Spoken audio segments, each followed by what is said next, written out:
All right, everyone. So Eric Bischoff on his show 83 Weeks talked about WWE going to Netflix and the freedom they're going to have, but he also had a warning for them. So this is what he had to say. Just don't go too far. Do we want to see it more edgy, more mature? Yeah, loosen up a little language, but I don't want to hear F bombs. But when it comes to television production, I'd be careful with that. Don't want to go too far, but I don't think it's going to be that radically different. It's still the WWE brand, and advertisers aren't going to differentiate between what they see on Netflix and what they see on USA Network. I just hope they don't go too far. They have such a good thing going right now. So, as a super big fan of the Attitude Era, I completely agree with what Eric Bischoff is saying here.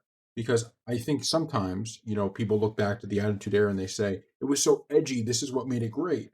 And in some ways, that's true, right? The kind of realistic storytelling, the just, you didn't know what the hell was going on. There was almost no rules back then, right? In terms of different storylines and stuff like that. But that doesn't mean that you need, because along with the hits, there were some misses. And people talk about the era right after the Attitude Era, right, as they call the Ruthless Aggression Era.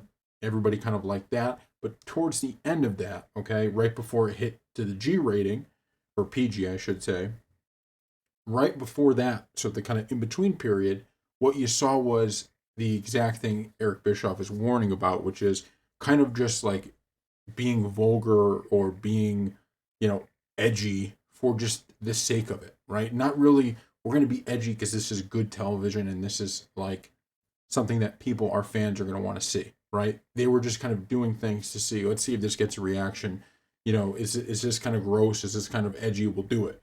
And a lot of that kind of turned a lot of people off to wrestling, right? And so I think what wrestling has right now, if you just go a little bit more, right? You just take a little bit more, one more step in the edgy direction, you could keep the fan base as it is, right? You're not going to turn people off. You're not going to have people saying, well, now my kids can't watch it because it's gotten crazy. But at the same time, fans who liked the realism of the Attitude Era, they'll have it. And another thing I think it is important to keep in mind is that Eric Bischoff is coming from a place of experience because during the Attitude Era, right, you had WWE that was just, they were taking this realism formula and they just were going crazy with it.